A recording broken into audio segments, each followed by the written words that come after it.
గజం భూమి 14,000 రూపాయలతో 180 గజాల భూమి కేవలం 25 లక్షలు మాత్రమే. గట్కేసర్ ఓఆర్ఆర్కి 15 నిమిషాల దూరంలో. నమస్తే, వెల్కమ్ టు సుమన్ టీవీ. నేను విష్ణు. ప్రస్తుత పట్టు ప్రముఖ స్టాక్ మార్కెట్ అనలిస్ట్ రామచంద్రమూర్తి గారు ఉన్నారు. వారితో మాట్లాడదాం. సార్ నమస్తే. సార్ నమస్తే విష్ణు గారు. సార్ రామచంద్రమూర్తి గారు, ఇప్పుడు స్టాక్స్లో ఇన్వెస్ట్ చేయాలన్నా, ట్రేడింగ్ చేయాలన్నా స్టాక్ మార్కెట్కి సంబంధించిన కంప్లీట్ నాలెడ్జ్ ఉండాలి. అసలు ప్రపంచ మార్కెట్లలో ఏం జరుగుతుంది, అదేవిధంగా యుద్ధాలు ఎక్కడెక్కడ ఏం జరుగుతున్నాయి, ఎలాంటి వార్తలు మార్కెట్ని ఇంపాక్ట్ చేస్తున్నాయి అని ఇలాంటి రకాల అన్ని వార్తలకు సంబంధించిన ఇన్ఫర్మేషన్ డైలీ ఫాలోఅప్ చేసుకుంటూ వెళ్ళగలిగితేనే లేదా ట్రేడింగ్ కానీ లేదంటే స్టాక్ మార్కెట్స్ ఇన్వెస్ట్మెంట్ కానీ చేయొచ్చు. అయితే అందరూ ఇవి చేయలేరు, అందరూ ఇవన్నీ ఫాలోఅప్ చేసుకోలేరు. బయట ప్రపంచ దేశాల మార్కెట్లు ఎలా ఉన్నాయి, ప్రపంచంలో ఎటువంటి యుద్ధాలు జరుగుతున్నాయి, ఏం జరుగుతున్నాయి, ఇక్కడ మార్కెట్లో వాలిటాలిటీ ఏ విధంగా ఉంది, ఫ్యూచర్ ఏ విధంగా ఉండబోతుందని అన్ని విషయాలు అందరూ తెలుసుకోలేరు. కాబట్టి మరి అటువంటి వారికి ఇతర పెట్టుబడి ప్రత్యామ్నాయ మార్గాలు ఏమున్నాయంటారు? డెఫినెట్గా అండి, మీరు చెప్పిన పాయింట్ చాలా ఇంపార్టెంట్ పాయింటే. ఎందుకంటే స్టాక్ మార్కెట్స్ అందరం చూస్తున్నాం కదా, ఇది ఏంటంటే వాలటిలిటీ ఉంటుంది, ఎవ్రీ టైమ్ రిస్క్ ఉంటుంది. తర్వాత దీనిలో మేజర్ ఏంటంటే ఎంతవరకు డౌన్ అవుతుందో తెలియట్లేదు, ఎంతవరకు అప్ అవుతుందో తెలియదు. ఇప్పుడు ఒక్కోసారి సెక్టర్ రొటేషన్ ఉంటుంది. అయితే డబ్బు అయితే ఉంది, కానీ తీసుకోవటం అంత ఈజీ కాదు. దానికి తగ్గ వర్క్ చేయాలి.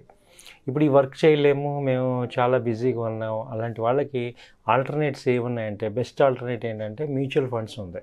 ఓకే, మ్యూచువల్ ఫండ్స్ అది ఎప్పటి నుంచో కూడా ఆ కాన్సెప్ట్ వెల్ ఫేమస్ అయింది. సో మ్యూచువల్ ఫండ్స్లో ఏమవుతుందంటే మనకి ఈ యొక్క రిస్క్ని డైవర్సిఫై చేసి వాళ్ళు మన బదులు ఫండ్ మేనేజ్మెంట్ చేస్తారు, హ్యాండిల్ చేస్తారు. వాళ్ళు కూడా సేమ్ ఇదే కంపెనీస్లోనే ఇన్వెస్ట్ చేస్తారు, ఈక్విటీస్లోనే. అయితే వీళ్ళకి ఏంటంటే ఈక్విటీ మ్యూచువల్ ఫండ్స్లో ఈ సెబీ కానీ తర్వాత ఫండ్ మేనేజ్మెంట్ కానీ ఒక స్ట్రింజెంట్ రూల్స్ ఉంటాయి, రూల్స్ అండ్ రెగ్యులేషన్స్ ఉంటాయి. వాటి ప్రకారం అవి మానిటర్ అవుతుంటాయి. ఈ మ్యూచువల్ ఫండ్స్ కూడా ఒక 3 రకాలుగా బ్రాడ్గా ఉన్నాయి. అదేంటంటే ఈక్విటీ లింక్డ్, డెట్, మళ్ళీ హైబ్రిడ్ అని. అంటే ఈక్విటీ లింక్డ్లో ఏంటంటే కంప్లీట్గా ఆ ఫండ్ డైరెక్ట్ 100% ఈక్విటీలోనే ఇన్వెస్ట్ చేస్తారు. అలాగే డెట్ ఫండ్స్ ఉంటాయి. డెట్ అంటే ఓన్లీ బాండ్స్, గవర్నమెంట్ సెక్యూరిటీస్ కానీ, జీసెక్స్ అని, తర్వాత ఈ కంపెనీస్లో టాప్ AAA రేటింగ్ కంపెనీస్లో ఉన్న వాటిలో ఇన్వెస్ట్ చేస్తారు. దాన్ని బాండ్స్ అంటాం, డెట్ ఫండ్ అంటాం. తర్వాత మూడోది ఏంటంటే హైబ్రిడ్. హైబ్రిడ్ అంటే ఒక 60% ఈ ఈక్విటీస్లోను, తర్వాత 40% ఏమో ఈ యొక్క డెట్లోను పెట్టి రెండింటిని మిక్స్డ్గా చేసుకునేదాన్ని హైబ్రిడ్ అంటాం.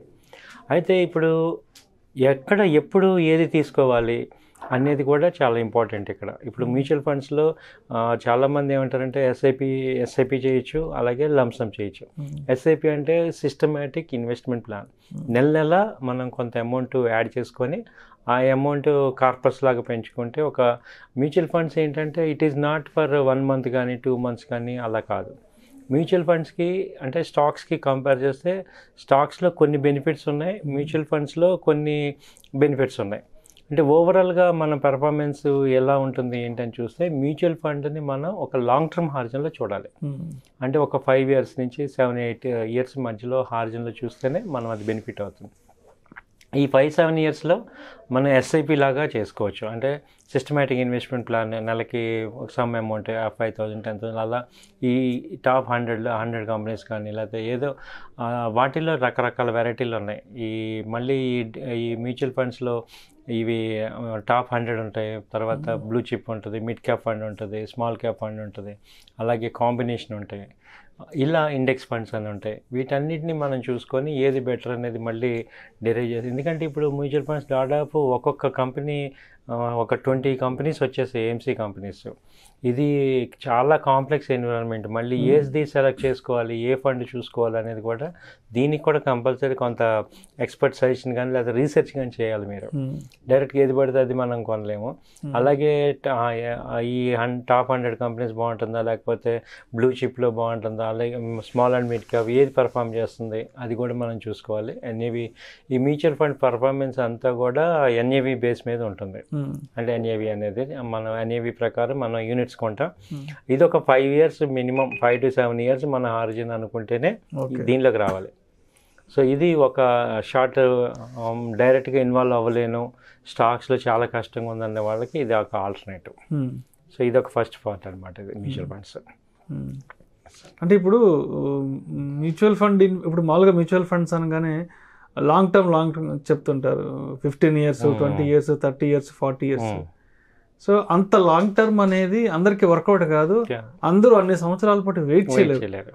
మాక్సిమం ఒక ఇన్వెస్ట్మెంట్ కి సంబంధించి వెయిటింగ్ పీరియడ్ అంటే ఒక 7 ఏళ్ళు ఒక 10 ఏళ్ళు అనేది చాలా కష్టమైన పని వెయిట్ చేయడం. సో అలా కాకుండా మ్యూచువల్ ఫండ్స్ లో ఏదైనా షార్ట్ టర్మ్ బెనిఫిట్ అయ్యే అవకాశం ఏదైనా ఉందంటారా? ఉంది సార్. ఇది ఇప్పుడు మ్యూచువల్ ఫండ్స్ని ఇప్పుడు మేము మీరు అన్నట్టు ఇప్పుడు ఒక ఎస్ఐపి 15 ఏళ్ళు 20 ఏళ్ళు పెట్టి దానిలో వచ్చే అమౌంట్ చూసే కన్నా ఇప్పుడు నా దగ్గర ఒక 5 lakhs ఉంది, నేను ఒక షార్ట్ టర్మ్గా ఇప్పుడు స్టాక్స్ మీరు అన్నట్టు రిస్కీగా ఉంది. సో అప్పుడు ఏం చేయొచ్చు అంటే లంసమ్ అని ఉంది. అంటే ఇప్పుడు మార్కెట్స్ ఎప్పుడైనా మొన్న ఒక 1000 points ఒక 1500 points కరెక్షన్ అయింది. కరెక్షన్ అయినప్పుడు సింపుల్గా ఏం చేయాలంటే లంసంలో మ్యూచువల్ ఫండ్స్లో ఇన్వెస్ట్ చేసుకుంటే ఎన్ఏవి కొనుక్కుంటే అదొక 3 months 2 monthsలో మళ్ళీ మార్కెట్స్ పెరిగినప్పుడు ఆ ఎన్ఏవి పెరుగుతుంది. దాన్ని మనం ఎగ్జిట్ చేయటం ద్వారా అది ఈజీగా మనం ప్రాఫిట్స్ గెయిన్ చేయొచ్చు. సో ఇలా మనం చూసుకుంటే ఒక 1 yearలో చూసుకుంటే అట్లీస్ట్ 3-4 times మార్కెట్స్ ఎటు బాగా కరెక్ట్ అవుతాయి. సో అలాంటి ఆపర్చునిటీస్ని తీసుకోవటం అనేది ఇప్పుడు అడ్వాంటేజ్ చెప్పచ్చు. ఓకే. సో ఇప్పుడు ఏంటంటే మ్యూచువల్ ఫండ్స్లో కూడా షార్ట్ టర్మ్ లాగా చేసుకోవచ్చు, అయితే ఆపర్చునిటీగా చేసుకోవాలన్నమాట. ఇప్పుడు మార్కెట్ని అబ్జర్వ్ చేస్తూ ఉండి ఎప్పుడైతే బాగా కరెక్షన్ అవుతుంది, ఇప్పుడు మొన్న చూస్తే మనం 1000 points నార్మల్గానే అవుతుంటాయి, ఎవ్రీ 3 monthsకి ఒకసారైనా కరెక్షన్ అవుతుంటుంది. సో అలాంటప్పుడు ఆ కరెక్షన్లో మనం ఈ మ్యూచువల్ ఫండ్స్లో ఇన్వెస్ట్ చేయడం ద్వారా మళ్ళీ ఆ గ్యాప్ ఫిల్ అయినప్పుడు మనం ఎగ్జిట్ అవ్వచ్చు. అదొక మంచి అడ్వాంటేజ్. ఈసారి మనం వీడియోస్ ఇలా ఈ మ్యూచువల్ ఫండ్స్లో చెప్పినప్పుడు బాగా కరెక్షన్ అయినప్పుడు కూడా మనం సజెస్ట్ చేస్తుంటాం, ఇది బాగానే ఉంది చూసుకోవచ్చు, ఇది ఒక టైం అలాగా. ఎందుకంటే రిస్క్ తక్కువ ఉంది, ఒకవేళ ఇంకా డౌన్ అయినా నష్టం లేదు. ఎందుకంటే ఆల్రెడీ బాటంలో ఉంటాం కాబట్టి ఒక తగ్గిన ఇటు అదే ఫండ్ ఉంటుంది కాబట్టి మనకి దానిలో ఈ స్టాప్ లాస్లు పెట్టాలి, లేకపోతే ఈ టెక్నికల్ చూడాలి, ఫండమెంటల్ చూడాలి, ఈ బాధ ఉండదు. ఓకే, ఆల్రెడీ ఇప్పుడు 100 రూపాయలది 80 రూపాయలకి వచ్చింది అనుకోండి, అక్కడ కొంటాం, 70 అయిందంటే వెయిట్ చేస్తాం. మ్యూచువల్ ఫండ్స్ ఏంటంటే అడ్వాంటేజ్ లాంగ్ టర్మ్లో ఎటు అది బెనిఫిట్ అవుతుంది కాబట్టి ఈ షార్ట్ టర్మ్ని ఒకవేళ మిస్ఫైర్ అయినా హోల్డ్ చేసుకోవచ్చు. తర్వాత ఏంటంటే ఈ మ్యూచువల్ ఫండ్స్లో టార్గెట్ మ్యూచువల్ ఫండ్ అని ఒకటి ఉంది.